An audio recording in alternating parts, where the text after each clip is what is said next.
Okay, everybody. Hello and welcome to AGTP Daily. We go live every weekday at 11 a.m. Eastern Time to discuss the most important tech stories in the U.S. Today is Friday. Hard to believe already, the 29th of May, 2026. Let's get right to it. I want to do three stories today if I can have enough time. Anthropic raises $65 billion. We've been talking about the potential for this happening for a while in their Series H. Sam Altman and Dario Amodei, so the representatives or the CEOs or the founders or whatever you want to call them from OpenAI and from Anthropic, both of these seem to be walking back this idea that there's going to be a job apocalypse. Should we just call it a jopocalypse? I don't know what you call that anymore.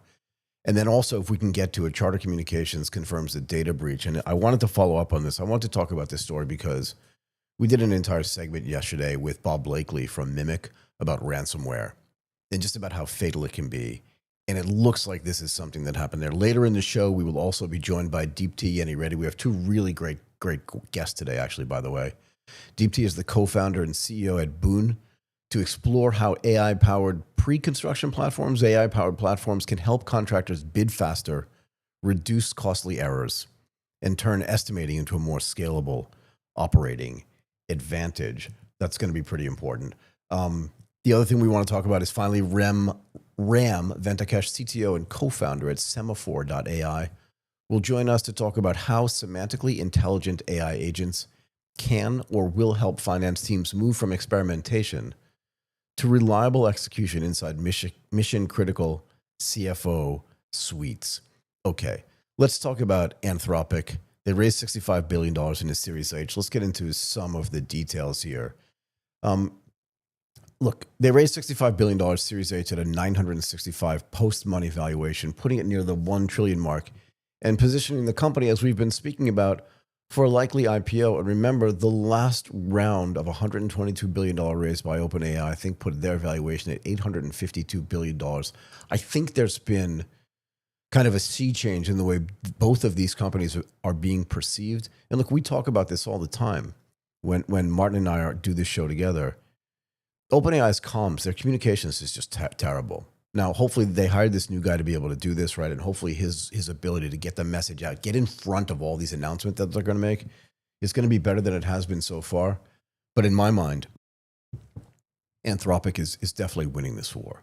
Let's talk about this. The round was led by major growth in institutional investors, including Altimeter, Dragoneer, Green Oaks, Sequoia, Capital, a gigantic fund, Cotu, D1, GIC, again, is double dipping or triple dipping here, Iconic, and XN, with participation from infrastructure-linked investors, including Micron, Samsung, and SK Hynix. Look, in a way, it's not merger arbitrage, but it feels like IPO arbitrage for me. And look, I sat on an equity trading desk for years, and what I'm seeing here is this is a signal that the market believes, actually, that the IPO valuation is going to be well above $1 trillion.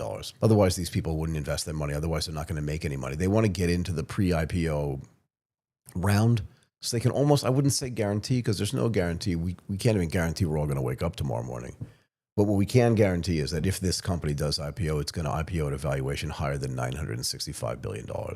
The idea, and we'll talk later about like some of the strategy around OpenAI's and Anthropic's IPO when we talk about our second story, or the potential for them to IPO when we talk about our second story. But let's get a little bit more detail here. So Anthropic says that its run rate revenue crossed $47 billion this month.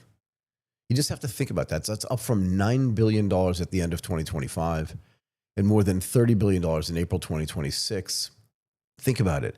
Their annual run rate from April to May increased by $17 billion. Billion, not million, $1 billion. Anthropic is attributing this acceleration to enterprise adoption, developer usage, Claude Code, and just broader consumer demand. And the funding is explicitly tied, at least based on what they're saying, to three priorities: safety and interpretability research, compute expansion, and scaling the Claude products and partnerships. Anthropic has recently announced massive infrastructure commitments, including up to 5 gigawatts of Amazon Trainium capacity, more than $100 billion of AWS spending over 10 years, and a Google Broadcom TPU agreement expected to bring multiple gigawatts of next-gen capacity online starting 2027. And look, this is one of the things that Anthropic was lacking: compute. Right? They were basically building product ahead of their ability to actually obtain compute, and now they're kind of rushing around trying to get compute. It's really important, actually. It almost feels like OpenAI did this in reverse. They secured a bunch of compute well ahead of the need for it, and now it looks like Anthropic, whose product is actually really, really good. I mean, we know Claude 4.0 actually was released, yesterday or today. So the product suite is actually good and getting better. You obviously see that the run rate from a revenue standpoint is quite good as well. Anyway, but now they're trying to catch up on the compute side. So as I said, this capital raise, $65 billion at a $965 billion post-money valuation, coincided with the release of Claude 4.8, which Anthropic and TechCrunch framed around stronger coding, agentic tasks, professional work, and a new dynamic workflows feature for complex tasks across many parallel subagents. Look, what's happening here is that Opus 4.7 probably was responsible for writing most of 4.8. The products that are coming out right now and the way that they're being developed is kind of insane. And they're probably already working on 4.9. And frankly, once they roll out 4.9 will already be working on 5.0. And you can say that this is for stronger coding, more agentic tasks, but blah blah blah. This is all the same kind of stuff that they've been working on for a while.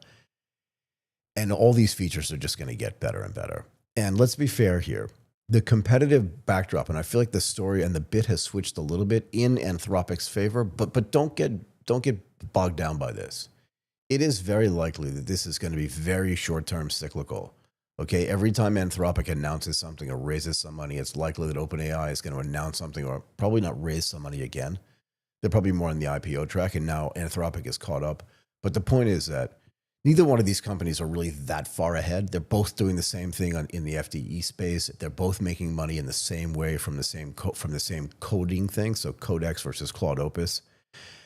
And the bottom line is that neither one of these companies are that different, but it feels to me like Anthropic is actually winning the comms race for now. So let's go through this. The competitive backdrop is OpenAI's round, as I said, for $122 billion committed capital at an $852 billion post-money valuation. But here's the thing. OpenAI back then, when they raised their money in March, said that it was generating $2 billion of revenue per month at the time. And Anthropic's new valuation therefore places it above OpenAI's last disclosed valuation, while OpenAI still has the broader consumer distribution through ChatGPT. Look, they've won that war, at least for now, on the consumer side. Go ask anybody who knows anything about artificial intelligence, and they'll talk to you about ChatGPT. In a way, they could probably even be using Claude, and they wouldn't even know the difference. They would probably think it was ChatGPT. ChatGPT, in my mind, has kind of become the Kleenex or the Coca-Cola of artificial intelligence chatbots. I mean, I just think that's a fair statement. I don't think it's controversial, and argue with me if you want about it. Okay, let's ask some kind of deeper questions here. What does this reveal about the commercialization of frontier AI? So I don't think this is just a valuation thing. Yeah, in a way, I don't really care. The money numbers are so high that they're almost like irrelevant to me. Sure, some of these investors in the recent round, but also in the previous rounds, are going to make a ton of money when this company IPOs. But that's not what this is about for me. It's about the speed of revenue conversion. Okay, let's go back to OpenAI's data. They said that they were they said that in March they were annualizing every month, $2 billion a month. Let's do some very simple math. That's $24 billion a year. Now we know that the previous time that Anthropic raised money, they said that their annual rate was $30 billion a year at a much lower valuation. I think their previous valuation was like $365 or $375 billion. So higher revenue run rate, lower valuation. And I think that's what led to this round, is that investors were out there saying, slow down. They just raised $122 billion, but you don't need that much money. Let's give you 65 at a 965 valuation, close enough to $1 trillion, but also far enough ahead of where OpenAI was. And to be fair, their revenue rate for Anthropic is much higher. Even if OpenAI's revenue run rate doubled, so it went from $2 billion a month to $4 billion a month, it's still only annualizing at the same rate. And Anthropic's growth rate seems higher, at least according to what's being reported, okay? And since they're focusing more on the enterprise, their upside is probably higher, although both of them are now kind of focused there, but it looks like the run rate for Anthropic is potentially much higher. Okay. And it looks like, according to some of the data that we've seen, that enterprise and developer demand has moved beyond experimentation into paid scale deployment. We have to be careful though, because a lot of the users, both on the enterprise side and on the individual side, decided to use Anthropic and frankly decided to use Claude Code and ChatGPT or Codex when the plans were subscription, before they were actually metered. Now, you only really have two choices in this space, although if you want to do code, you can go to Cursor. But again, I think all of these firms are going to move towards a metered experience, which means that there is some revenue risk, I think, for both of these companies. Now, Claude's commercial momentum appears especially tied to professional workflows. We talked about the coding, we talked about enterprise operations, and it's better than just having a consumer product out there. In the filings that they've done and in the conversations that they've been having, Anthropic specifically cites Claude Code, Claude Cowork, and enterprise customer adoption. And this puts pressure, I think, a little bit on the older assumption that frontier AI labs are only massive cost centers. Look, we have to go back to Amazon. And not the Amazon that you know. Not the Amazon that has Amazon Prime. Not the Amazon that's broadcasting football games. The Amazon that said, we are going to keep investing so we can crowd out all of our competitors.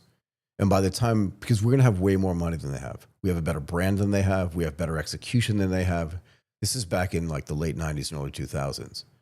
And everybody made fun of Amazon. You've heard me say this before, but at some point they realized once they turned off their investment spigot, the only thing that was going to be left was massive profits. And I don't have to tell you what's happened to Amazon in the intervening 20-something years. You see it. You use it. Everybody you know uses it. I'm not suggesting here that both OpenAI and Anthropic are going to be around in 20 years, but one of them will be, and one of them will be insanely profitable. So the next question actually is, why is compute, we mentioned this earlier, so important to Anthropic's valuation story? Well, because it directly links the raise to expanding compute for Claude demand. I said this earlier in our conversation, and that was Anthropic spent actually more time probably focused on product and building product and getting the Claude Code product to be so good. And they kind of stopped looking around to get compute. But now, because of the product itself, you can see it in the revenue run rate numbers. It's just so popular. What they're having to do is they're going to have to catch up on the compute side. Like, there's just no question about it. And, you know, the model quality stuff and the product reliability, inference availability, and enterprise adoption all depend on whether they have this secured capacity. Let's go deeper, yeah? The Amazon deal, which I think we talked about on a story a few weeks ago or a couple of weeks ago, gives Anthropic up to 5 gigawatts of capacity. This includes some serious Trainium capacity as well, and comes with Anthropic committing more than $100 billion spend over 10 years to AWS technologies. This gets back to that circular sort of thing we were talking about, where Amazon invests in Anthropic and Anthropic agrees to take some of that money and pay it back to Amazon.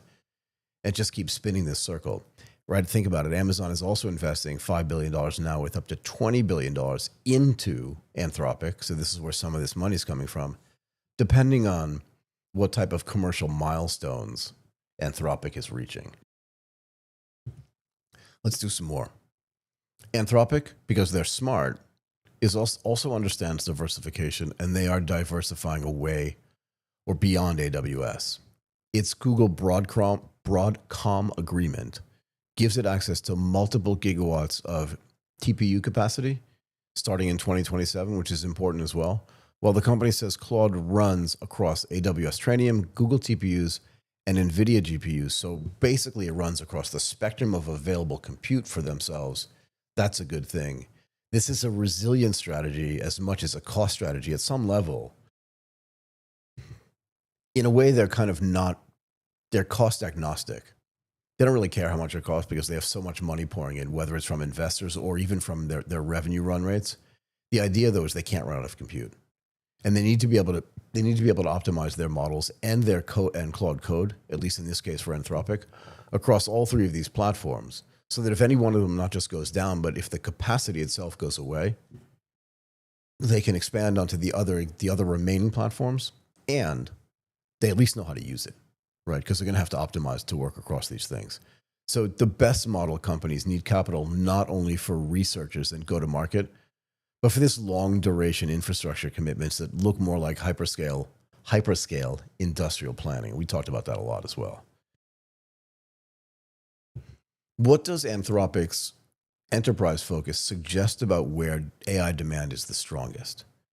Because we already know like where consumers are going. We already know that enterprises have a much larger ability to pay than consumers do. So Anthropic says more than 100,000 customers run Claude on Amazon Bedrocks. That's part of that Amazon partnership that they have. And it previously said the number of business customers spending more than $1 million annualized doubled from over 500 in February to over 1,000 in April. I mean, just get your head around just how fast that growth is taking place. The strongest demand signals appear in developer productivity, enterprise knowledge work, regulated workflows, and obviously agentic task execution. And for my money, the enterprise knowledge work and the agentic task execution are going to explode. This is what I really believe, and you see it happening. And when we go to conferences, we were at AI Engineer. We'll be at Super AI in a week or two, and we'll see it there as well. That all of the conversations around some level of agentic AI, this is going to get way bigger before it gets smaller for sure. And the Opus 4.8 release also emphasizes long-running coding work, code-based scale migrations, and sub-agent coordination. All this stuff is actually super, super important. AWS's customer examples point to practical return on investment ROI. Lyft is using Claude through Bedrock to reduce customer service resolution time. Pfizer's using Claude to search drug development documents and save scientists time. The pattern is that enterprise AI demand is clustering around expensive human workflows where speed, accuracy, and integration matter more than novelty.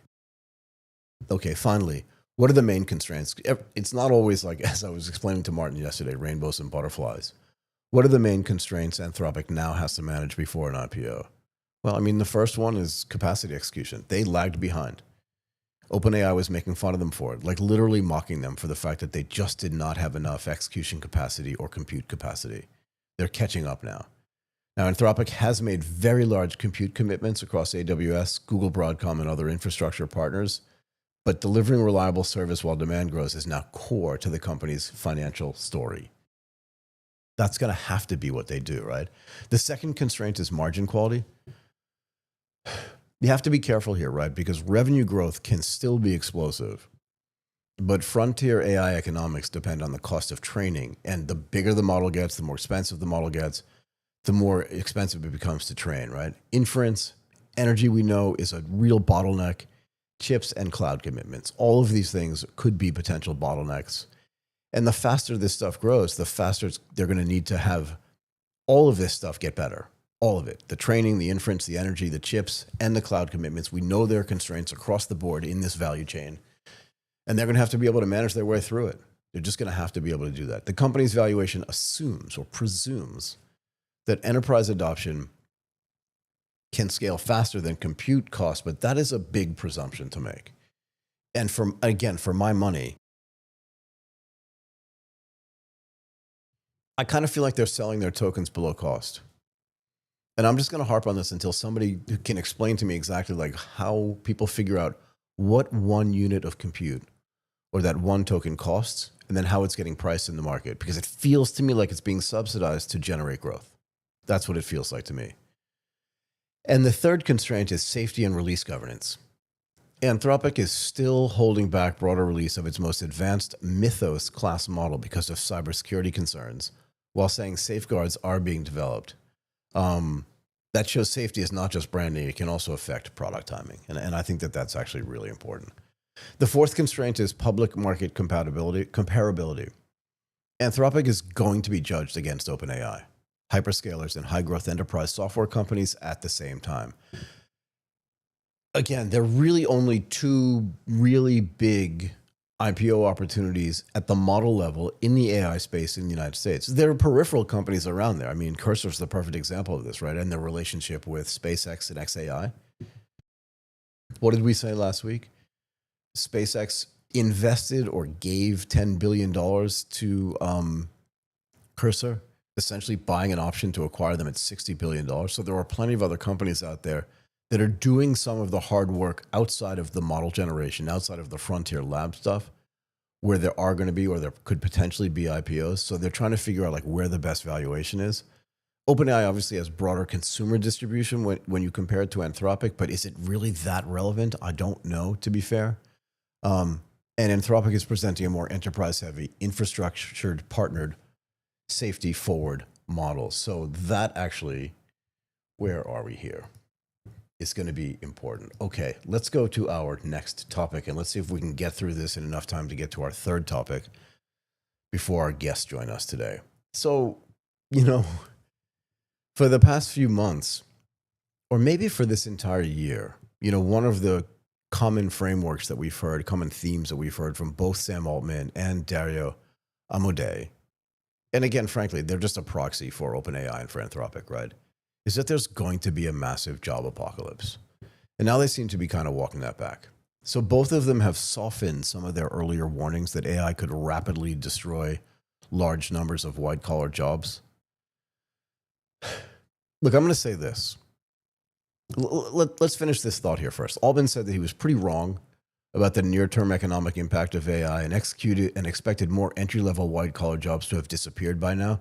We heard Jensen Huang, and we talked about this yesterday, saying that this was kind of the companies that are laying people off and blaming it on artificial intelligence, that it's just kind of a lazy narrative on their part, that there are plenty of other reasons why companies are laying people off or changing their job descriptions or just like reapplying people from one place to another. I agree with Jensen Huang in some level that I feel like it was a little bit lazy. Anyway, Amodei, who previously warned that AI could eliminate 50% of entry-level white-collar jobs, has recently reframed automation as a potential productivity multiplier, which sounds like something Michael Waitze might have said all year, rather than only a job destroyer. Fortune, I don't know. Is anybody still reading Fortune? Can I say that out loud? I'm not sure if I should say that. Did I say it out loud? I might have said it out loud. Anyway, the magazine ties the... Is it even really still a magazine, or is it just like an online digital publication? But to me, it's a magazine. I used to buy it in the airport when I was getting on airplanes when I was at Goldman Sachs and Morgan Stanley. Anyway, Fortune ties the timing of these comments to reported IPO preparations by OpenAI and Anthropic, with both companies being discussed around very large private public market valuations. Yes, I'm just going to say this. The idea that white-collar jobs, let's just use Amodei's numbers, 50% of entry-level white-collar jobs are going to go away is scary to people. And while we do say that mainstream media is out there just to scare people because that generates clicks, Sam Altman and Dario Amodei, they want attention, both of them. They want attention for their companies, and one of the ways they get attention for their companies and then get business for their companies is they scare the existing institutions into this idea that if you're not using artificial intelligence, you're missing an increasingly high possibility for cost reductions, meaning that AI is potentially cheaper over time than having human people do that same work because the AI can do work that humans can't do and at a scale that they cannot do it. But the downside of this conversation is that if they keep saying this to people, the IPO investors, the people that are going to spike it on a day that goes up, are the same people that they're telling are potentially going to lose their job. And that just does not jive. It doesn't help them sell their IPO if they're out there saying, hey, guess what? Retail investors and good high net worth individuals who have good high paying white collar jobs, you're going to lose your job because of us. So please invest in our company. At some level, it just doesn't make any sense. And I think that that's one of the, and again, I'm just putting my cynical hat on for a moment. Okay, for maybe more than a moment. And all I'm going to say is, maybe one of the reasons, not the only reason why they're walking this back, is because they need people to invest in this thing on the IPO. I mean, they just raised $65 billion at a $965 billion valuation. OpenAI raised $122 at $852. They need people to be there to buy their IPOs. They need people to buy both of them, to be fair. look, the early investors have already made their money, and they're almost guaranteed to have made a ton of money, right? And we know that Amodei owns shares in Anthropic. And it was determined, although Sam Altman said, I don't own any equity in, in OpenAI, and I don't even take a salary, that through some of his YC stuff and through some of the other companies that he owns, in fact, he does own shares in OpenAI, and that they're both slightly self-interested. So instead of going out and saying, hey, everyone who could potentially invest in our company is going to lose their job, they're scaling it back a little bit. One, because they don't want to scare the market. They don't want the perception of artificial intelligence companies, particularly frontier labs, to be the places where people can blame for sort of economic disaster if everybody does lose their job. And that's why they call this a job apocalypse. Now, to me, to be fair, I don't think there's going to be a job apocalypse. I'm on record as saying this. Go through any other sort of tech cycle and you'll see that there's always been this Sturm and Drang around. Oh, this new technology is going to make this vertical cut all its people. And frankly, it's never happened. It's just created more work. So the fact that they're now coming out and saying this is going to be like a factor multiplier and an enabler for people to do their job in a better way, again, it just sounds like something that Michael Waitze has been saying all year. Maybe we should listen to that guy. So the underlying facts here are slightly more mixed than the rhetoric that you're getting from both of these companies. And again, you have to consider at this level that Sam Altman and Dario Amodei, they're just proxies or metaphors for their own companies, right? There's been reporting that Altman now says that AI has not yet caused the scale of white-collar job losses that he feared, while also noting that companies including HSBC, Amazon, Standard Chartered, and Commonwealth Bank have announced some AI-linked job replacement. But again, this gets back to what Jensen Huang said. Maybe those announcements are just lazy. Maybe. Okay, OpenAI, as I mentioned, is reportedly preparing to file for a US IPO, and it was last valued at $852 billion. And Reuters was also reporting that OpenAI could seek a valuation of up to $1 trillion. It's going to have to be higher. No one's going to go from 852. I know it sounds strange. To $1 trillion. It's just not going to happen. It's going to have to be higher than that. Anthropic's own labor market research says that there is limited evidence that AI has affected employment to date, while emphasizing that early aggregate labor data may miss gradual or sector-specific disruption. Yeah, maybe. But again, the news is only going to focus on job losses. Think about this. Have you ever heard, from the mainstream media? You've heard this, yeah? 75,000 job losses at company A, 100,000 job losses at company B. The economy's going 100% chance of going into a recession. But what you never hear is, 50,000 jobs, 8,000 jobs, let's say, lost at Facebook, but 25,000 engineers hired at NVIDIA. I'm making up that number, just to be clear. But you've never heard that. And you never will hear that because it doesn't sell newspapers. Like, I hate to say it, it just doesn't sell newspapers. So we have to ask ourselves, in the interim, has anything actually changed in the labor market since these job loss warnings? And the macro evidence still does not show any kind of broad, sudden AI labor shock.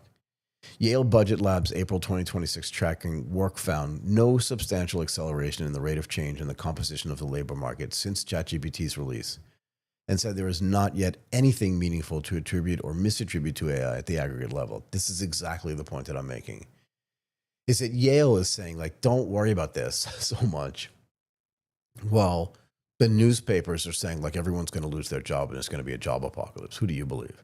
The New York Fed's May 2026 job posting analysis found that overall hiring has slowed since 2022, but job postings provide little indication of a distinct AI-driven decline in labor demand. It also noted that weaker demand in AI-exposed occupations began before ChatGPT, making this attribution difficult. Agreed. I definitely agree with this.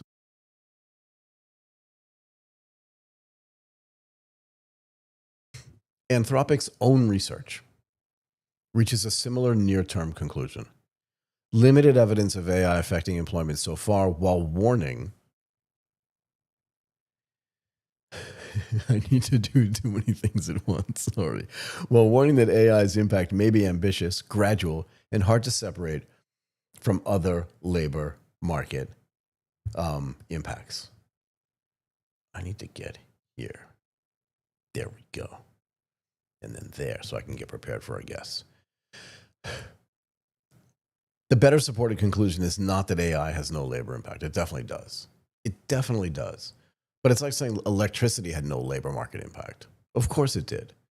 It's like saying the transition from horse-drawn buggies to automobiles had no labor market impact. It did for sure. And you know what the impact of that was? Way more people got hired to make cars than they did to put shoes on horses. Let's be very clear about that. But the idea here is that the visible labor impact is currently smaller, slower, and way more uneven than the most dramatic public warnings have implied. Can we get this through everybody's head? Like, go tell your sister this, go tell your brother this, go tell your mom this, go tell your grandfather this. The news is predicated on the fact that they want to scare you, right? Like, if AI was this job-generating behemoth, you wouldn't hear a word about it because nobody would care. Think about it. OpenAI themselves doubled their workforce. They said they were going to double their workforce this year. How many people do you think Anthropic was hiring? We were at AI Engineer. I told you this already last week or 2 weeks ago in Singapore. Every company that was there was hiring. Whether it was a drone company that was putting AI inside of drones, or code completion companies, or companies that were building agentic AI frameworks for people, whether the harness companies were still hiring people. You know, we spoke to NanoClaw last night. I don't know they're hiring people, but they're definitely growing really fast. Like, all of these companies are growing. So the fact that, like, pick a company, General Electric or Facebook or whomever is going to lay some people off, those people, if they're highly skilled, are going to get a job somewhere else, putting their coding skills to work, or their project management skills to work, or their communication skills to work at a company that's actually growing really, really fast and needs them to be there. So let's ask a couple more questions. Where is my cursor? Where is AI already showing up most clearly in work and hiring? So AI usage is concentrated in specific knowledge work tasks rather than evenly distributed across the economy. This is the other thing too, is like, are companies even ready? I ask this all the time to the technology provider companies. When you go out and talk to big institutions, are they even ready to use the technology that you're building? Will their legacy systems allow them to, like, just install agentic AI in a way that is seamless and frictionless to them so they can use it in a way that makes sense? I mean, Anthropic's January 2026 economic index found Claude usage concentrated in a small, very small set of tasks, with computer and mathematical tasks representing about a third of Claude AI conversations, and nearly half of first-party API-specific stuff. Now, Goldman Sachs says that AI's impact is already visible in tech, knowledge, and creative sectors, while estimating that roughly 300 million jobs globally are exposed to AI automation over time. What time? Like, can we be a little bit more specific, Goldman, on like what over time means? Can we talk to the AI analyst there? Maybe you can come on the show and run us through like all this data that you have that says that over time, is that as specific as you're meant to be? It also said that no significant AI-led change in the overall U.S. employment mix has yet to appear in the broad labor data. This is something that I have been saying and will continue to say until I do see that data pop up and say that something's wrong. The Fed notes that firm AI adoption is rising and demand for AI skills is spreading beyond computer and mathematical occupations. By 2024, nearly a quarter of occupations demanded some AI skills. And I can say the same thing for the job that we do. Martin and I joke about this all the time on the show and off the show. We could not imagine running our business without access to both the generative AI tools that we use, the general AI tools that we use, and the agentic AI tools that we use. But no one's lost their job. Yeah. So the clearest current effect is task redesign. We talk about this all the time too. You're going to have to change your workflows. Workflows are definitely going to change. And skill demand. And I think that that's not going to lead to mass unemployment. And I'm just going to keep saying this until people start listening, because we know for sure that the mainstream media is never going to talk about this. That we know for sure. But I will keep talking about it. AI is changing what firms ask workers to do. I definitely know that my job has changed. I know that Martin's job has changed. I know that everybody to whom I speak that has a job that uses artificial intelligence, their job has changed. And to be fair, when I was at Goldman and we implemented automated trading, my job changed a lot, but I didn't lose my job. Anyway, so which type of workers, if they are at all, are most exposed to pressure from AI adoption? Well, I mean, to be fair, it's always going to be the same. It's the same for any new technology. You could have asked this. Look, let's go ask a different question. Just close your eyes and think you're like back in the 90s. Which workers are most exposed to pressure from Microsoft Excel? It seemed kind of daunting at the time, and I know it's not equivalent to artificial intelligence. I know it's different. But it didn't feel different back then. It felt almost existential.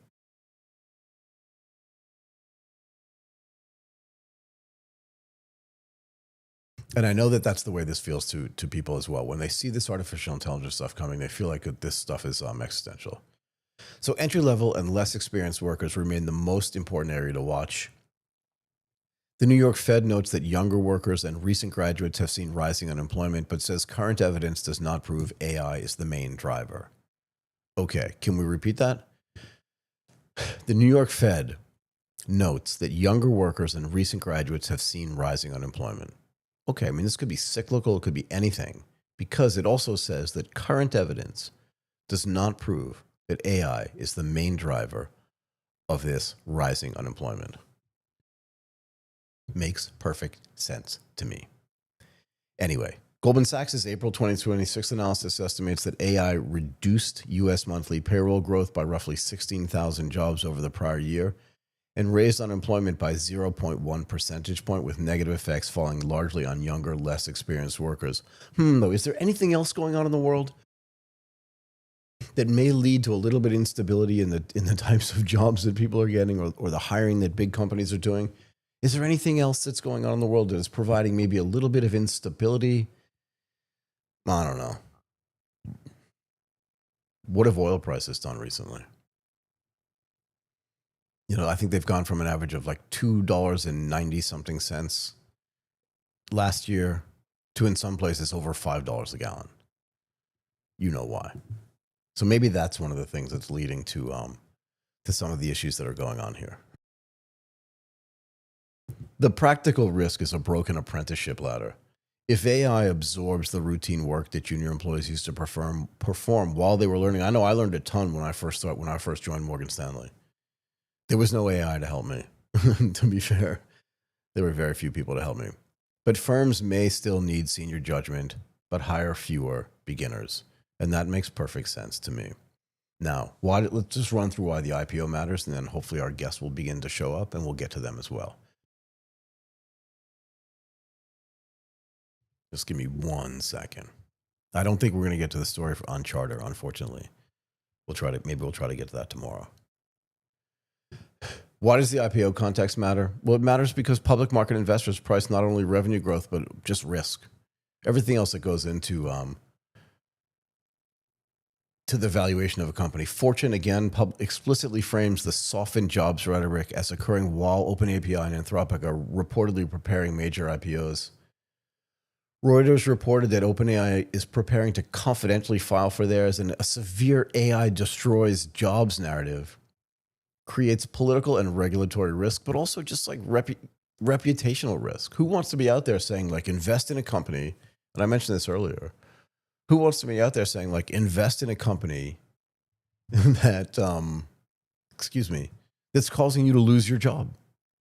Like, that just does not seem something that's viable to me. A softer, like, idea of, the AI augments work supports a much more investable story. Again, particularly depending on who your expectation is that's going to buy this IPO on day one and maybe on day 2 or day 3, right? All you want to say is AI is going to lead to enterprise productivity, expanding workflows, infrastructure demand, higher output per worker, and manageable transition costs. The factual tension is that both narratives can be partly true. Near-term labor data does not show a job apocalypse, but task-level exposure, junior worker pressure, and selective displacement are real enough to keep the issue material for investors, policymakers, and employers. And again, like I said, who's going to want to go out there and have an IPO that tells a story, right, that says that we want people to invest in a company, but that company is going to be the company that's going to help you lose your job. That just does not make any sense to me at all. Look, we wanted to get to this story on Charter Communications confirms that there was a data breach. And one of the reasons why we wanted to get there, and I don't think we're going to have time to do this today, but one of the reasons why we wanted to get there was because this falls into the same category of the conversation that we were having last night on ransomware. Let's give a moment and we'll try to welcome in our first guest tonight.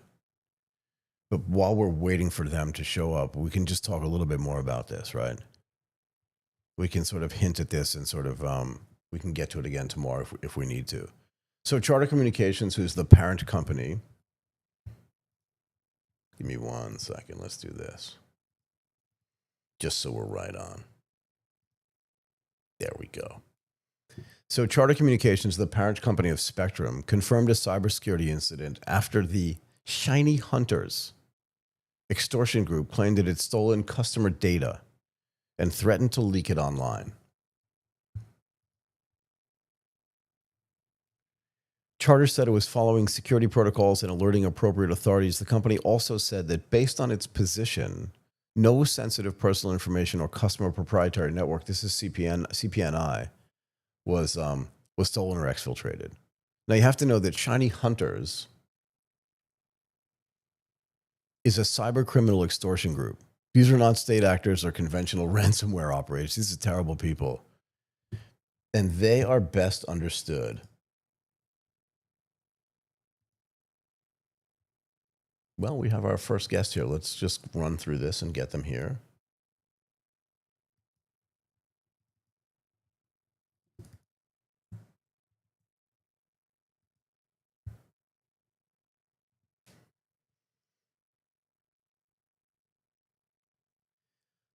Like I said, these are bad people.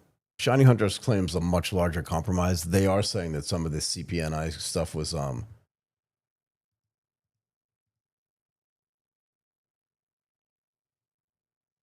actually violated. We're waiting to bring in our first guest. Can you hear me?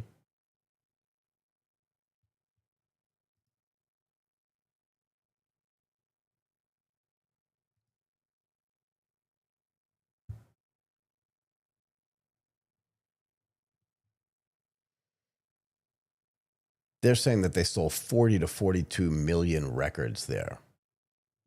Yeah, that cannot be a great thing.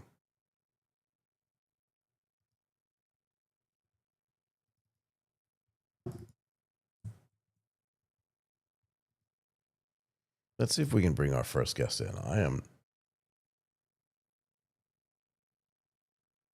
not having any luck doing this right now. That's fine.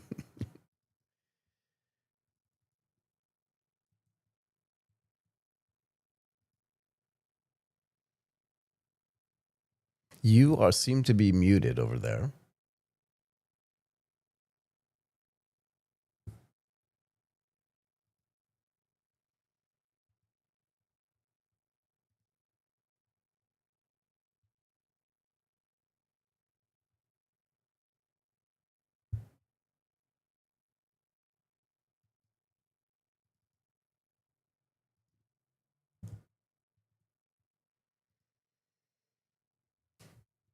Let's keep running through this. So Shiny Hunter claims a much larger compromise. They're saying roughly 40 to 42 million customer records, allegedly accessed through a voice phishing attack on April 1st, 2026. The claimed attacked path was a compromised Microsoft Enter employee account. So they got in, they pretended like they did some sort of social engineering, and they were able to jump into some of the SaaS platforms. And the data allegedly included names, email addresses, and other stuff like that. And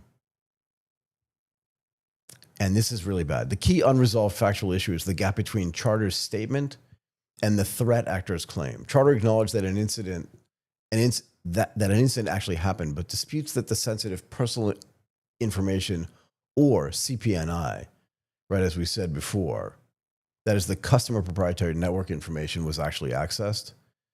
And the key unresolved claim, like I said, is this gap between what they say and what Shiny Hunters says, because Shiny Hunters claims mass exfiltration of customer records And at this stage, the public record does not independently prove the full scope of the alleged data set. We should note that Charter is one of the largest US connectivity providers. As of December 31st, 2025, let's do that.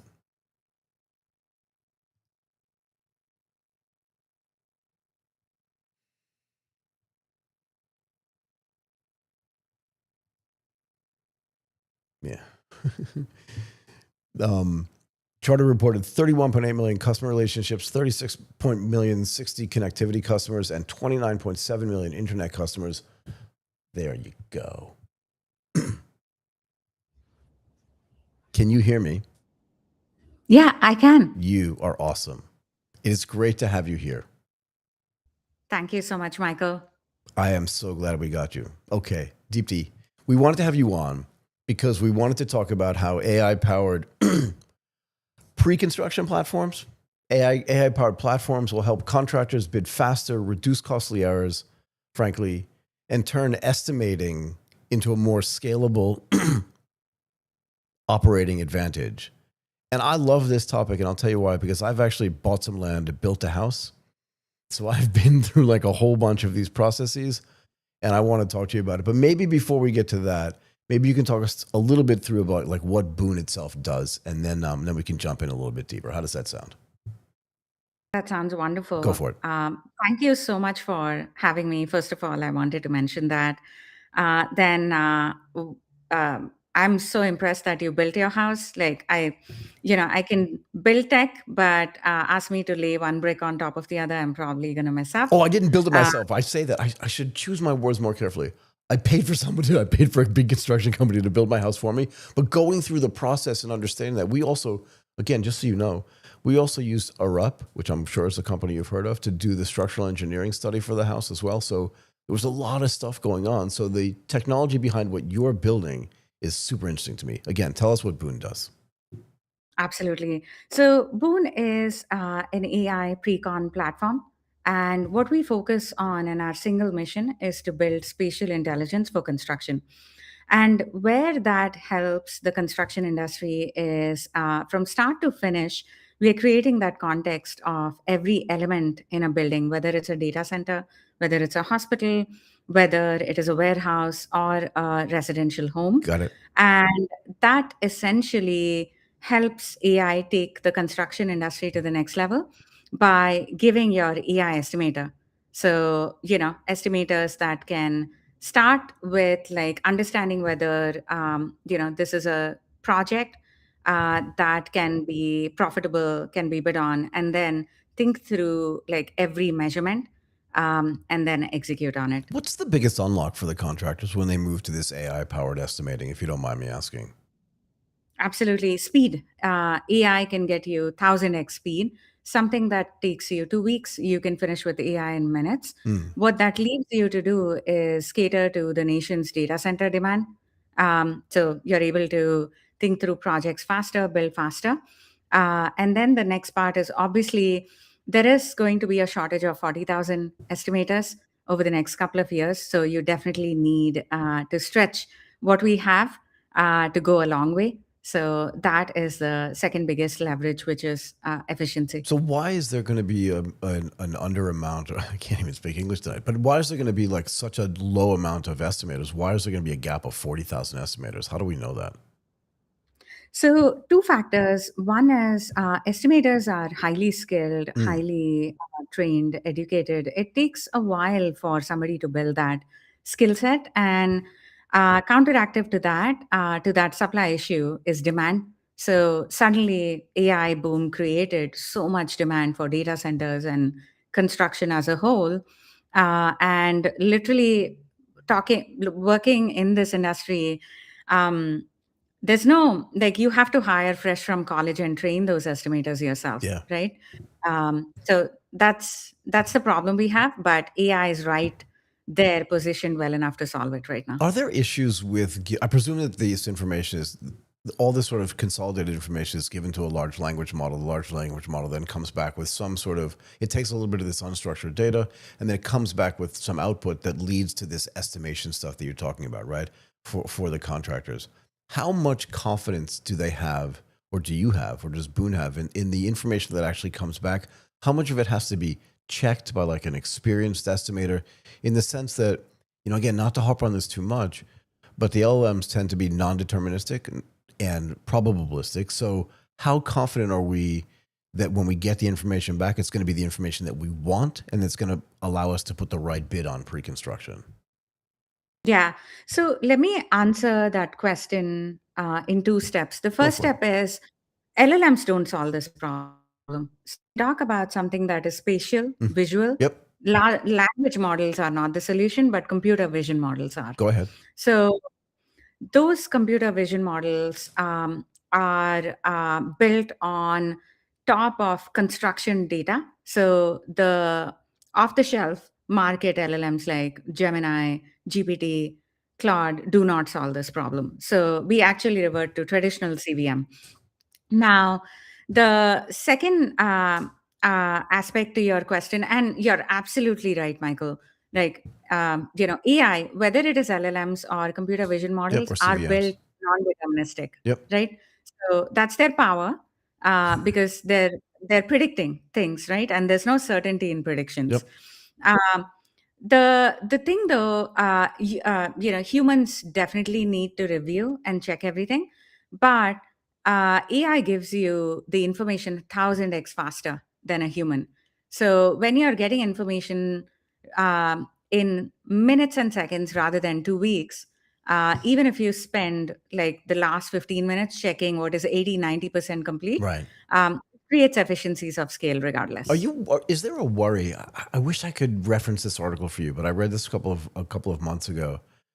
Just an article about weapons and weapon design and weapon procurement and weapon production. And it may not seem related to this, but the idea is that the US itself has not been building a certain category of weapons for like the last 20 or 25 years. So the expertise around how to actually build them, even though we have factories that were shut down that could build them, that we don't have the expertise anymore to do it. Are we worried at all that we're going to lose some sort of estimator expertise as well, so that even that checking is going to get harder, right? If there's a 40,000 person gap between the number of estimators needed and the number of estimators being produced, for lack of a better term, are we worried that we're going to lose that little bit of skill set? And it's not AI's fault.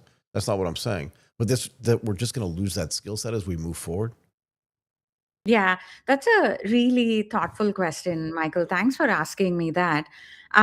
Yes, we will definitely lose some skills and gain other skills. Hmm. As with any technical revolution, right? Industrial revolution made us less, capable with our hands and how we do things in a certain way, but made us better machine operators. Same Yeah, thing fair with enough. digital revolution. We became like, if you ask me to write something on a paper, my handwriting is terrible now, so I clearly lost that skill, but I can type better. So can I. So can I. It's such a great example. Sorry, go ahead.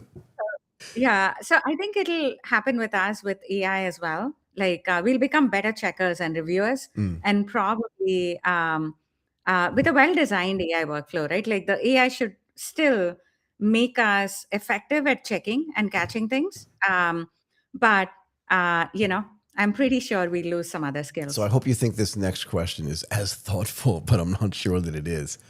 Is there a way, if there's a gap, like you said, between the number of estimators needed and the number of estimators being produced, is there a way to use agentic AI to, over time, to teach them what an estimator would do using whatever data is out there and whatever sort of experience is out there, and then have the agentic AI do that checking that you just suggested? Again, takes an hour or sort of 15% of the remaining task, and then that becomes even more efficient so that estimation process can be even faster.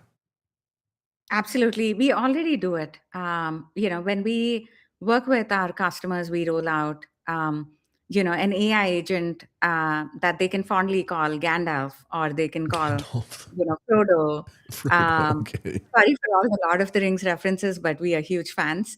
Clearly. But that entity is basically their AI junior estimator that takes them from the beginning of the project, whether to bid or not, to reviewing scope, to detecting conflicts, to doing takeoff, to creating estimates, to comparing vendor bids, and so on. So that is already in place. Mm. Uh, AI is moving crazy fast. Believe me, I feel it every day in my own job.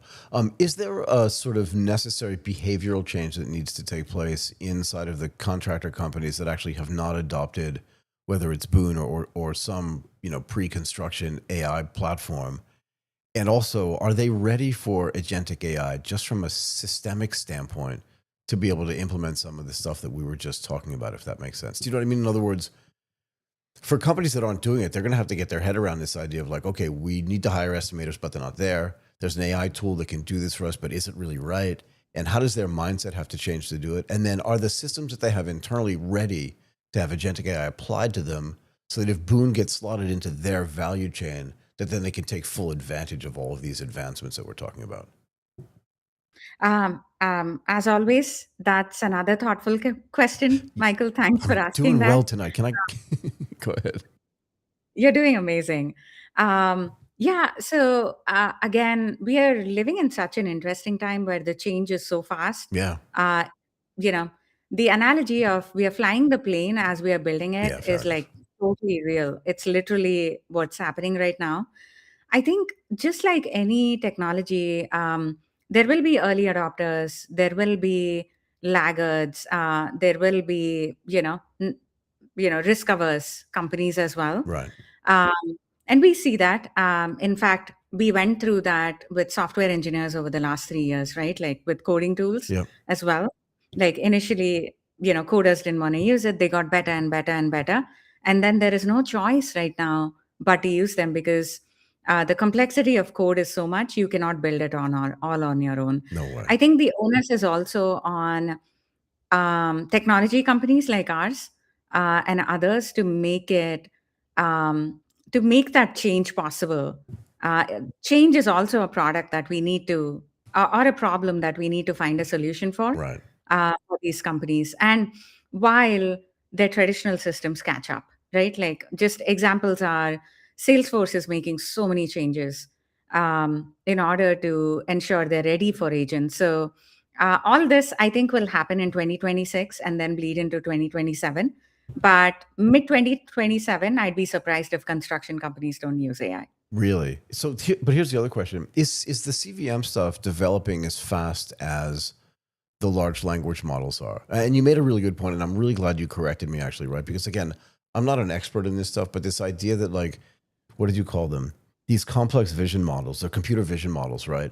Are out there. Are they developing? Are they now moving as fast as the LLMs are moving? And frankly, as fast as stuff like Claude 4.7 to 4.8. And you mentioned this, right? But like that technology is actually writing itself as well. I'm not suggesting that the CVM stuff is rewriting itself, but the code that's out there that could potentially rewrite this and make it more efficient and more effective then allows you to make the same progress, I believe, that Salesforce is making in the sense that those programs can then have every one of their functionalities exposed by API and then be MCP compliant, so then they can be used by agents to properly and more effectively be run.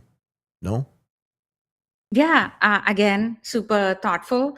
Um, uh, yeah, so while CVMs are harder to build, and the biggest criteria there is data, Michael. Hmm, Uh, so traditional computer vision models need data to train for on, sure. and there are only so many buildings in the world. Like hang on, right? So, but the LLM, trend is also helping create synthetic data and Yeah. agentic approaches to making that more effective. So, I'd say, just as a simple example, right? Synthetic data, like while you can't use LLMs for the CVMs itself, but one experiment we are running right now and we truly believe in is can we generate synthetic data in a large scale quantity that in turn we can train the CVMs on. Right. So that's basically what's speeding up some of these other things as well, in just in terms of innovation. So when you go into some of the contractors' technology stacks, what is the status of their data and like how much time, not time, but like what is the effort that's necessary to put their data into a space so that it can actually be used then in a way that's really effective for all this stuff that we're talking about? Right, because Yeah, beforehand it didn't really matter as much, right? Because they weren't accessing that data in a way that they would be accessing it now. Yeah. Yeah, a great question. We are very careful about what data we train on.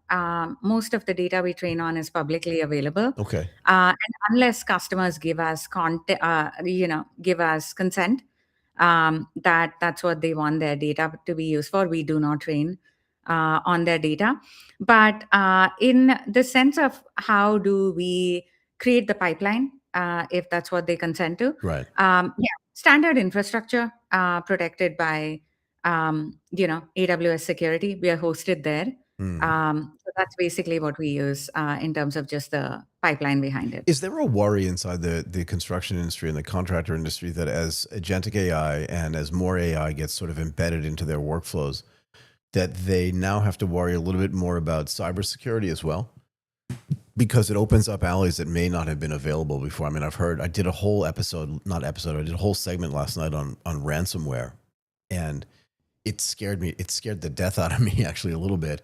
And then you saw what happened to Charter Communications, I presume, if you follow that at all. So what is the implication for cybersecurity and ransomware on now that AI is being embedded deeper into the construction and workflow stuff there? Yeah, I think we'll go through our learning curve with that as well. Mm. But yeah, the new paradigm or the new problem that AI creates is now there are all these big vendors. Hmm. Uh, Previously we just had to deal with like AWS or GCP, cloud providers and a security infrastructure that, is built for that. Now we have OpenAI, we have Gemini, we have Anthropic. And while all like no training is done on API based data, right? Like if you're hitting those vendors with APIs, like literally your data is protected, it's not available publicly, Hmm. but that's the extra connection. So, you just have to make sure there's security infrastructure related to that. But yeah, things are in place. Where AI is also helping with is cybersecurity applications. You probably saw Mythos. Yep. Uh, yeah, so I think I'm very optimistic about some of those where, yeah, we can protect ourselves better with the help of AI as well. Got it. Okay. Look, I'm going to thank you so much for coming and doing this today, Deepti. I really appreciate your time. Hopefully you enjoyed this as much as I did. I tried to be as thoughtful as possible. If I got one or two good questions to you, I really appreciate it. Thanks again for coming and doing this. Thank you so much for having me and really amazing questions. Really enjoyed being It's here. my complete pleasure.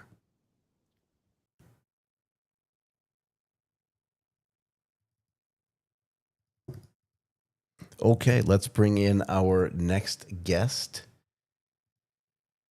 today, and that would be Venkatesh. Are you with us? Hello. How are you Yes, doing I'm today? doing well, thank you. How are you? I am doing super duper. Look, we wanted to have you on, and I'm glad we have you on last, actually, because I think this could go a little longer than expected. So hopefully you have a little bit of time for me. We wanted to have you talk about how semantically intelligent AI agents will help finance teams move from experimentation to reliable execution inside mission critical CFO workflows. Before we dig into detail here, tell our audience a bit about the important stuff that Semaphore.ai does. Well, so Semaphore AI, we are super focused on the meaning of work, right? So the semantics of work. Go That's ahead. kind of the name of the company, origin story, all of that was, we believe that the work that people do in spite or on top of all of the systems that they already have deployed, Right. that's what the fun stuff is. And traditionally, this has been really hard to automate.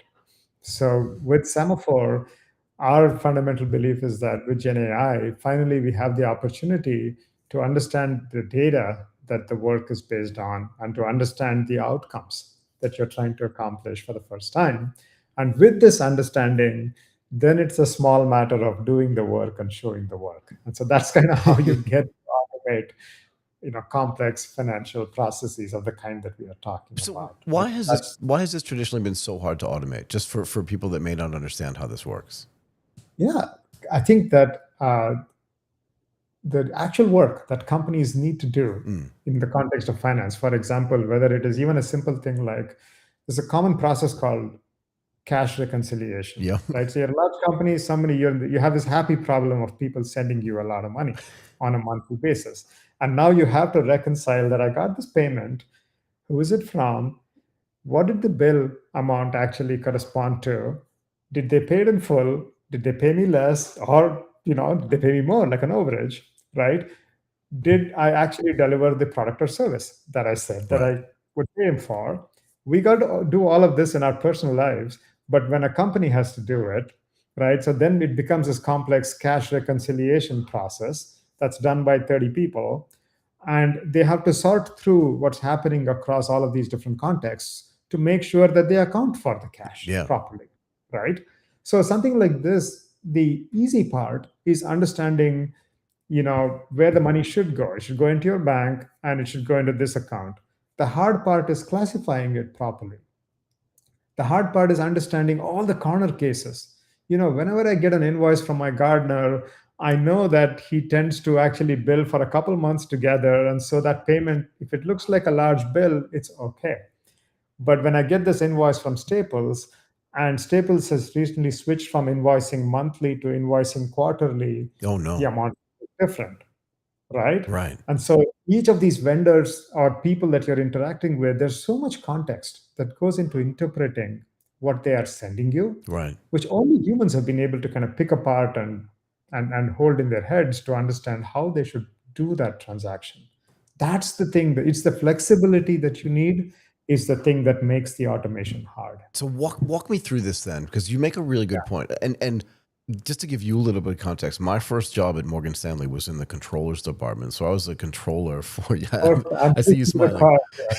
No, but again, it was important for Morgan Stanley to do this because one of the things that they taught us was that, I reported directly to the junk bond department back in the day. So you can tell how old I was because we still called it junk bonds.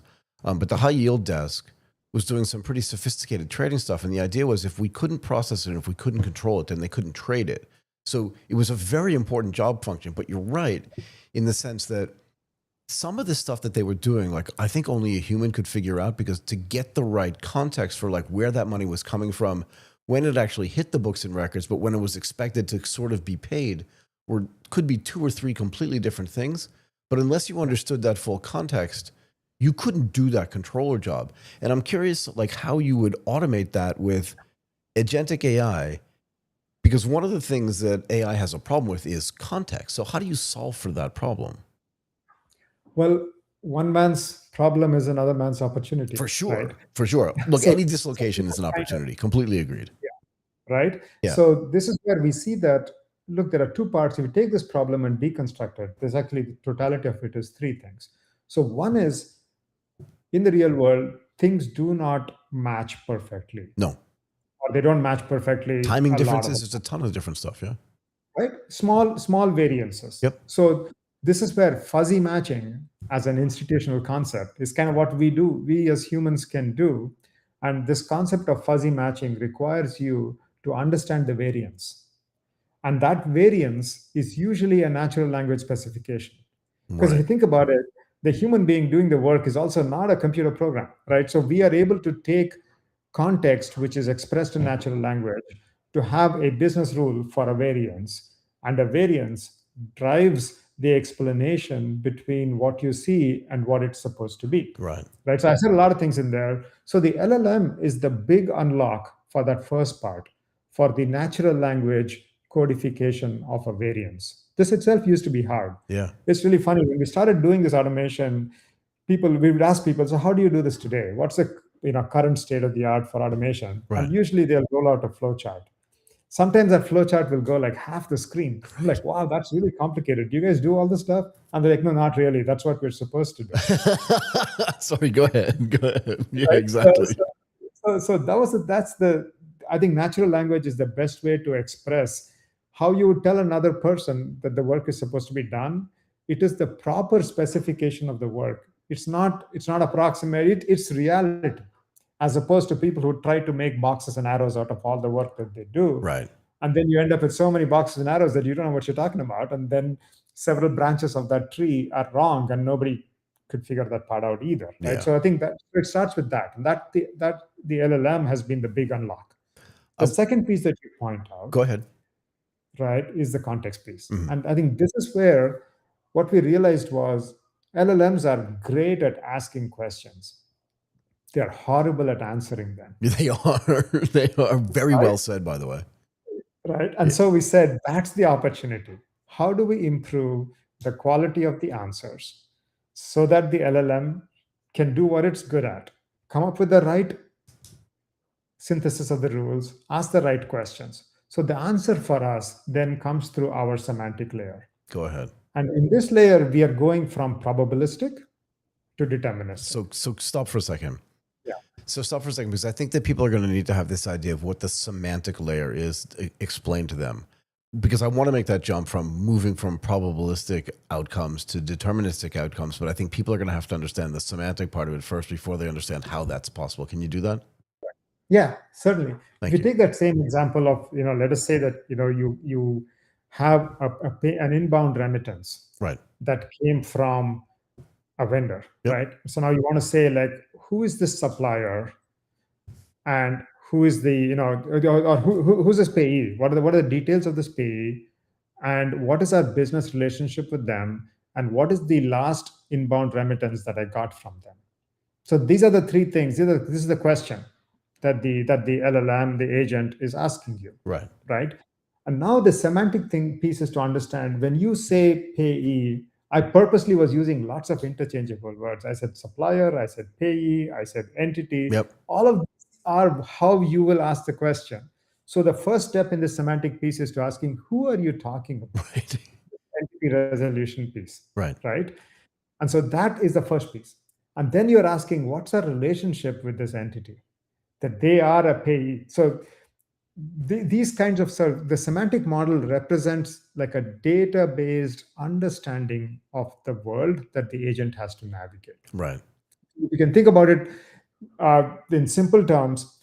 When an analyst does this kind of a calculation, they'll bring up their Excel worksheet. Mm-hmm. So in that Excel worksheet, they have the relationships of the things that actually matter in that particular problem that they're trying to answer. Right. So this semantic layer represents the key things that they care about. So the entities, the relationships, and then you can start to ask questions like, so what was the last invoice amount? So now the invoice is another concept. So in your company, the invoice could live in SAP. In somebody else's company, they could live in NetSuite. Yep. Now you need to bring those concepts in so that the agent can ask this question without worrying about where the data lives or what the shape of the data is. So that semantic layer is like metadata that describes the entities, the relationships, and the attributes. Some people will think of this as like a knowledge graph of the metadata. Is the same concept. Lets you navigate from natural language to concepts that or data items that live in your enterprise. Okay, so sorry, we've uncorked a few more questions, if you don't mind, before we get to this move from probabilistic to deterministic. So now that we've defined this semantic layer, right, and you, like you said, some of the data can live in NetSuite, some of it can live in some other ERP or some other CRM system. That's fair, right? And every company can have a different way of looking at this. How do you teach? And one of the other things you said, I want to put all this stuff together if you don't mind, right? I think you said, and I wrote this down, the human doing the work is not a computer programmer. Did you say that? I just want to make sure that I heard that properly. Correct. It's not a program. That's right. But the agent is. Yeah. So how do you teach the agent? And this is getting a little bit convoluted, but how do you teach the agent to pay attention to that semantic layer? Because at some point it may change. It may change a lot, actually. And in the example that you gave, again, if I understood this correctly, I want to see this. If there's a change in logic for the way that your invoice is being given to you, you need to understand, you're right. Like if it's monthly or then it changes to quarterly, you have to know that that change is taking place. Otherwise, it's going to get really confusing when you see a number that you're not expecting. If the agent has been trained to understand that it's a monthly thing and not a quarterly thing, how does it know that that semantic layer has changed? Is it paying attention to it there? And if it knows that or can see that, can it then reprogram some things on its own if it's given enough, not complete, but enough autonomy to actually change the functionality? so that then not the human, but the agent that's doing the activity now is a programmer in a way, because that's more effective and more efficient. This is before we get to the change from probabilistic to deterministic. Is that a fair question? Enough. A fair question. I would tell you that there's a couple rabbit holes here. So we are saying that in Sorry. in 2026, right? We are not yet comfortable having the agent change the way that it operates when it comes to financial control. Fair answer. Okay. But I wanted to point that out to people, right? Because one of the things that I talk about a lot, and please continue with this thought in your mind while I'm still talking. I worked at big institutions, and none of the people that worked there had 100% autonomy because money was involved. People had to check stuff, but also because like no one is that good to have 100% autonomy. That's what management layers are for. And you can listen to Jack Dorsey say we're going to eliminate like 3/4 of our middle management, but like then who's going to do the checking, dude? Because the agents themselves are not qualified to do it. Sorry, please go ahead. Exactly, right. So this is where I think like, what do risk controls look like in this world? What do checks and balances look like, right? So I'll tell you, state of the art today is it's still going to be that the agent is going to rely on what I like to call fixed reasoning. The reasoning of the agent is flexible, but at every given point in time, it's fixed. So in that invoice example, it should flag it as an exception. Like, hey, this invoice is now 3 times what we paid this customer last month. Right. I'm not going to pay it automatically. Right. Okay. And that exception triggers an AI loop, which now surfaces an insight, which says, oh, this is interesting that our contract has changed. This is what we do. In our semantic layer, we say, our contract has changed, our terms have changed, and the amount has changed. This is expected. However, the human in the loop has to approve it and say, that looks good. Now we codify the agent to say the next time you see for the next quarter, this is not going to be an exception. Right. So fixed reasoning, AI insights, manual approval. This is kind of where we are. We could do a lot better than this as the flywheel spins and people get more confidence and trust in the insights. I can see us making, just like your security updates, you can say automatically apply insights for less than $20,000. You could do that. We are not there today. None of our customers are doing that, just so you're aware. So was this semantic layer, and again, this may just be my ignorance, right? But was this semantic layer already being actively managed before artificial intelligence was there? Or was this a necessity built out of the idea that like AI is coming in now, whether it's generative AI or agentic AI, and now we need to have semantics out there so we can better understand this. We need that layer there so we can have better activity and be more efficient. It's a little bit of both. This is where, just like understanding the work, I feel was impossible without Gen AI. Understanding the data, to your question, how was this layer being built before? Right. There have been people who have done a lot of this manually, and they've realized that it's typically such a barrier to entry to keep this up to date. Right? Yeah, it feels such massive. Yeah, and the other piece was, I think, like probably technologies like Palantir, which have been accessible at the very high end of the enterprise, right? Have been how people have constructed these sort of intricate semantic models. But Gen AI has made this be more accessible to a larger range of use cases and scenarios. So our goal is to say that if we can build 80 to 90% of this semantic layer automatically, right, that gives you like a running start. That's what has changed, is that I think, so Gen AI has really impacted how you understand the work and how you understand the data in ways that were just not possible in this kind of an efficient way right now. Yeah.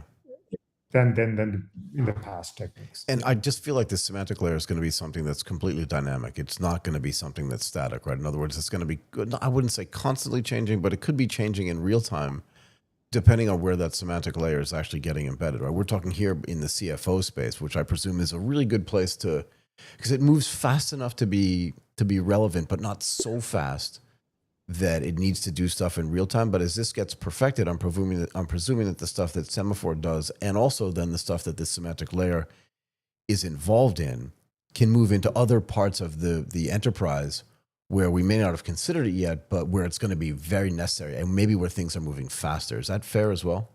Yeah, that's, I mean, your intuition is right that I think, on spoiler alert, the same is true for work. Work is also not like a fixed static Yeah, for sure. concept. So what, right? Well And said. right, one of the things that we're also seeing is the semantic layer includes skills, i.e., work definitions. Right. Right. And so this idea of this becoming very fluid, I think, as to what is data, what is an insight, what is an outcome. All of these are all things that are connected through meaning, and that meaning lives in the semantic layer, and that constantly keeps evolving. So we agree. I think, and you think of this as like, and this is all powered by the LLM is the processor. And then you have all of these really interesting components around it Yep. that enable this sort of dynamic, meaningful view of the enterprise that people have never had before. Yep. This is how I think about work getting done in my business. How do you feel like I'm curious if the inquiry that you get for building this semantic layer or augmenting this semantic layer, particularly in the context of deploying, deploying agentic AI, is it incoming or is it sales outgoing? And the reason why I ask is because, I mean, maybe you can answer that first. It's a pretty straightforward question. Is it mostly incoming stuff where they think like, we got to call those guys at Semaphore because we need to have this semantic layer because we're now deploying agentic AI and we don't have enough information around this to be able to do it? Or is it reverse where you're like, you guys are doing this agentic AI stuff, and if you don't have this semantic layer, you're going to be in deep trouble because this is where the real rubber hits the road kind of thing? Right. Yeah, no, we are very much focused on the latter, because we are saying you're trying to solve this workflow or this problem Right. in an agentic way, and here is what the semantic layer needs to be to support it. Because otherwise, this ends up being an exercise in, you have to be able to complete the sentence, a semantic layer for what? Right. And an answer like a semantic layer for my company really worries me, because I think like, step one, you're going to do that. And step two, you're going to try to figure out if it's going to be useful. This is like the same people who told me 3 years ago, we are into AI. I said, okay, what are you doing? They said, we're training data. And I said, you're training data for what? For what? And they said, figure that part out. And I said, this is not going to end well. No, it's not. So it's mostly in the context of a use case. So think of these, what's changed also is that these semantic layers are not, these are like small s semantic. It's kind of how I like it. Yeah. You got to be able to do this in days and weeks, not quarters and years of activity. But that brings up this other question that I'd like to ask a lot of the companies that are operating outside of sort of the LLM space, right? And that is, how can you evaluate, or how can the institution itself evaluate whether they're actually ready for real agentic AI? And then because of that, whether they're ready to have this semantic layer actually properly built for them so that they can do this thing, right? Because those things have to go together. They do. And this is really where I think maturity of the organization in terms of understanding the outcomes that they want, right, is probably the best place to start. Like, if people told me that we understand our auto cash match rate, right? You've been in this, in this, in this business, that's a really important metric. Yep. So if you tell me that metric is 30%, and more interestingly, because there are these 4 problems that I've not been able to tackle, then I understand that you know what you know and you know what you don't know from a data standpoint. And we can kind of tell you like, that's how we can improve that rate. Yeah, but there are sorry, I don't mean to interrupt you, but my real question is not like whether their expected outcomes are ready for this, but is their tech stack even ready? In other words, if you go into what I'll call the CFO office, just for lack of a better term, is the tech stack that they're using actually ready for both the agentic AI side of this thing, where their data organized properly? Is it structured data, unstructured data? Is it clean data? Do they have confidence in their data? And then on top of that, where do they employ this semantic layer? Where do they employ the agentic AI so that it fits into their incumbent systems? Or can it not actually happen because their tech stack won't allow them to do it, if you know what I mean? I think this is a really important question, but the answer is a little bit counter. Please. The reason I started with the outcomes, right, is that in spite of, if they have a strong tech stack, then I think that the deployment is going to provide value in certain way. If they have a very weak tech stack, I bet you they have a large workforce of people performing that function who are making the difference. For sure. Right? Right. And so what we are seeing is that typically that second category tells us where they, they can now do this automation outside in, instead of saying, step one, I need to upgrade all of my line of business systems and Sure. data stacks and get to clean data quality. Right. We've all been on that quest for the last 15 years. And I don't see that becoming like, an order of magnitude faster. Right. Whereas pushing it from the other side, which is to say, let's understand if we can automate 70, 80% of the toil. Because I think then, based on your tech stack, you're going to end up with people love to ask, CFOs love to ask me this question. They're like, can you completely automate this function? No. Yeah. And the answer is And no. I tell Can them, I like, say no? right? It's always no, No. because it's the amount of tribal knowledge that you have. Yeah. And I think that tribal knowledge is sort of an indicator of the chaos that you have in both in the way the work is done and in the tech stack. Yeah. And can I just make a point here? Tribal knowledge manifests itself in a bunch of different ways, but one of the ways, this is not the only way, whereas like there are two guys inside the institution who know, and you said this before, right? They have these flow charts and all these things that you're supposed to do, but then what do you really do?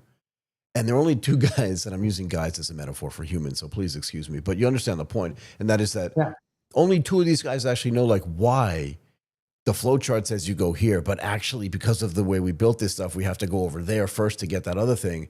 And then we come back here, but everybody knows that kind of thing.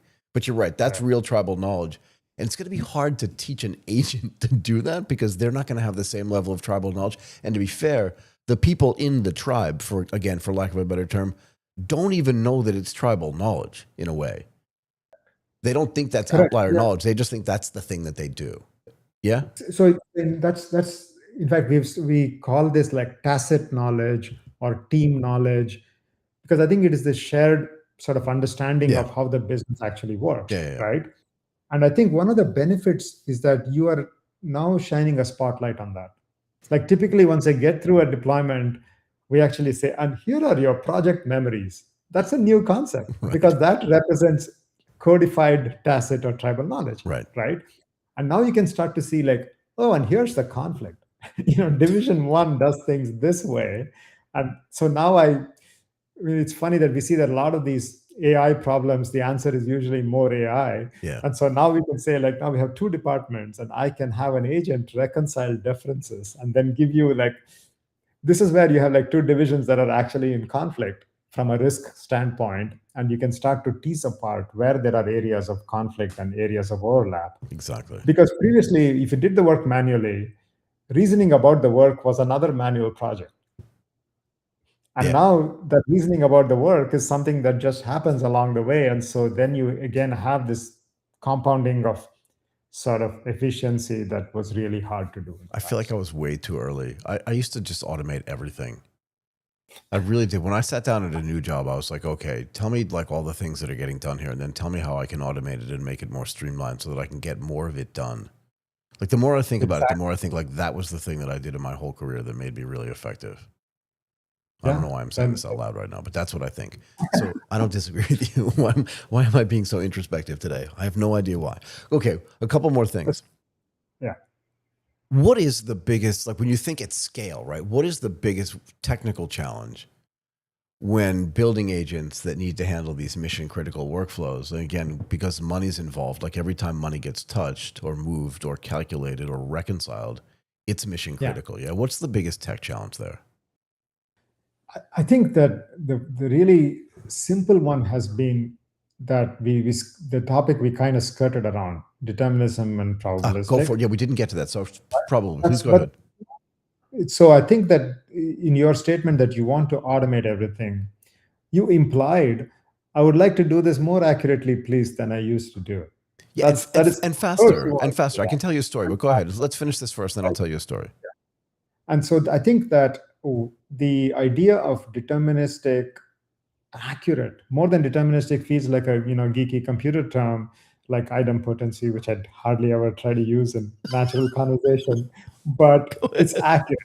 I understand. That's what we're really after. Yeah. So what we have found that being able to demonstrate that you can do the work accurately is the only way to build up trust. Yeah, fair enough. And you need to build that trust to unlock the engagement from the people who know the work to tell you more about how it should be done. Right. So I think that has been the interesting flywheel between like know the work, do the work, and then show the work to get trust. And if I can get that going, then the agentic deployment is a success. And if that doesn't work, that's the biggest barrier to adoption. Yeah. basically. So can I tell you a story?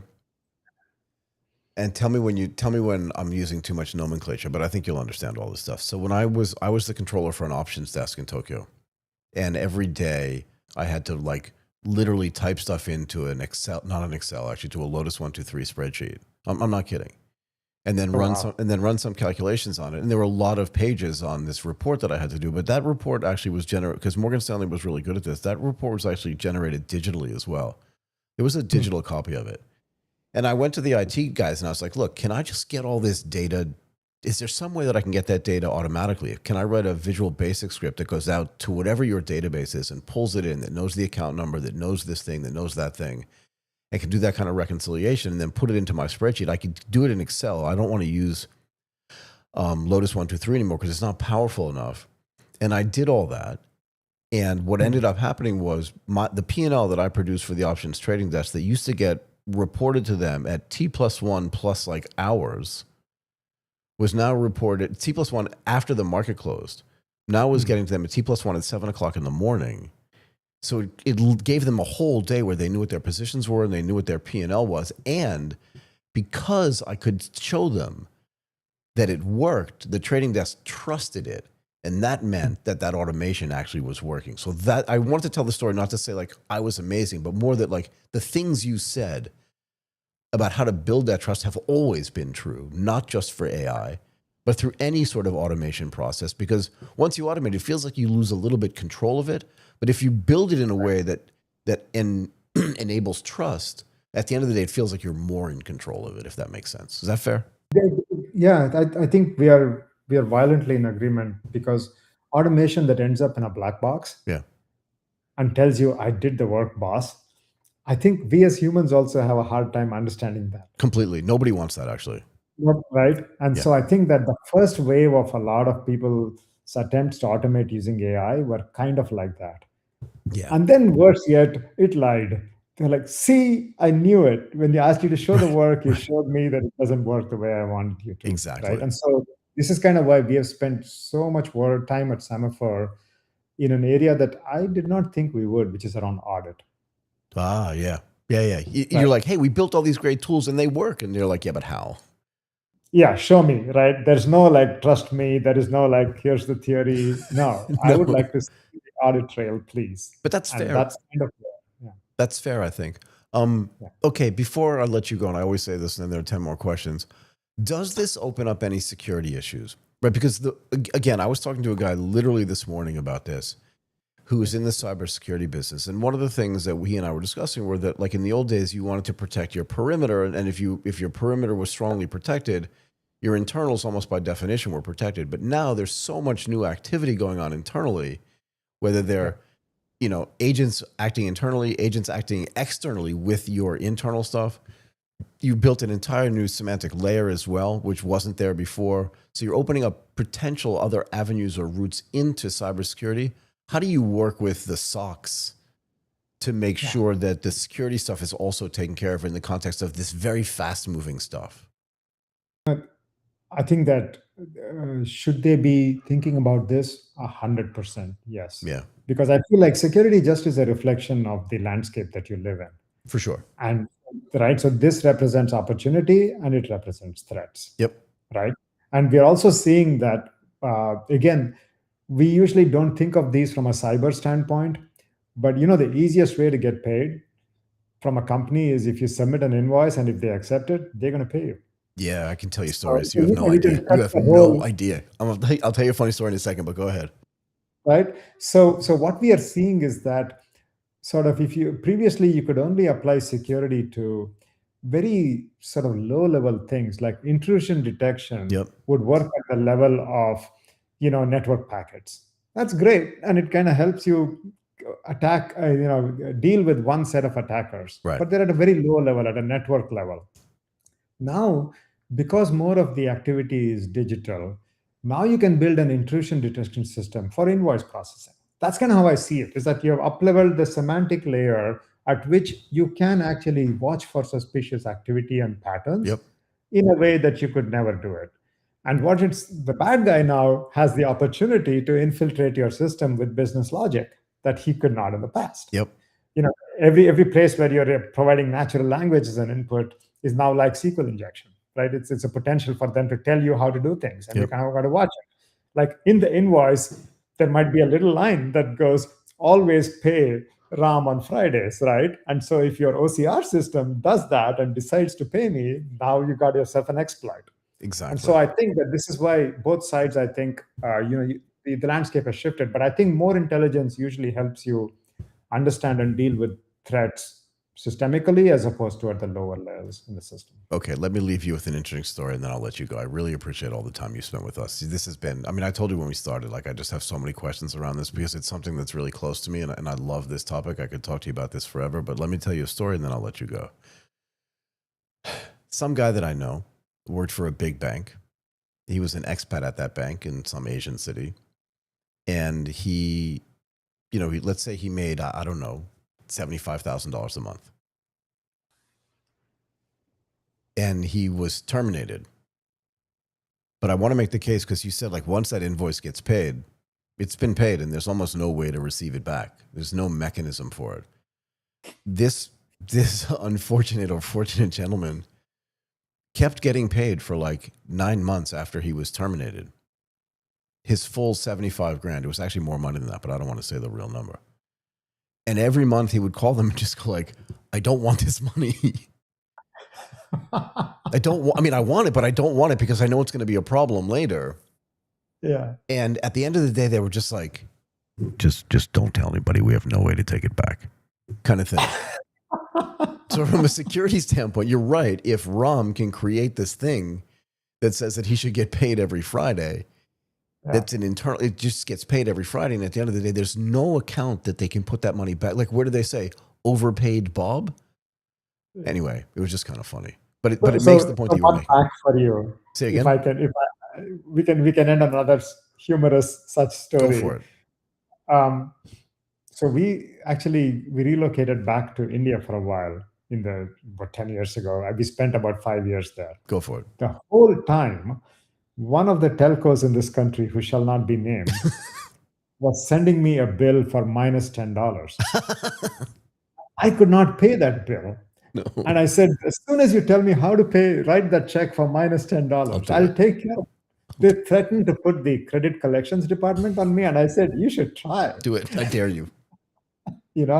So this went on for 5 years. And I'm sure it was work that was being done in some digital system on the back end. So yeah. That is the greatest way to end my week. Okay, Rob, I'm going to let you go. Awesome. Thank you so much for doing this. Thank you so much. It's been fun. You can come back on the show, or somebody else from your company can come back on the show whenever you want. If anything changes, or if anything big happens, or if there's just some like 15 or 20 minute thing that you want to discuss, that you want to get out there, please let us know. We'd love to have you back on. Thanks so much for doing this. Thank you. Okay. Bye for now. Bye. Okay, I knew that was going to be great. Both of the guests were great today. There were a couple of glitches in the middle there. I'm doing my own production today, so please, everybody, forgive me. But I do think at the end of the day, the show and the content actually ended up being quite good. We've had a bunch of people watching today, which is really great. So thank everybody for that as well. That's it today for AGTP Daily. This is the last show of the week. We'll be back again on Monday. Thank you so much, everybody, for joining us, not just today, but for the whole week. Give us a thumbs up on today's video. Subscribe to the YouTube channel. Follow us on all of our socials, on X, on Instagram, on LinkedIn, and let us know in the comments if there's anything you want us to discuss, any questions you want us to answer, or any guests you want us to have on. We love having on guests. We'd like to have on more. If there are any great guests you want us to have on, please let us know. I want to thank Martin Runford as well, who's always available to just make this show way better than it normally should be. We will be back again Monday morning at 11 a.m. Eastern Time. My name is Michael Waits. Bye for now.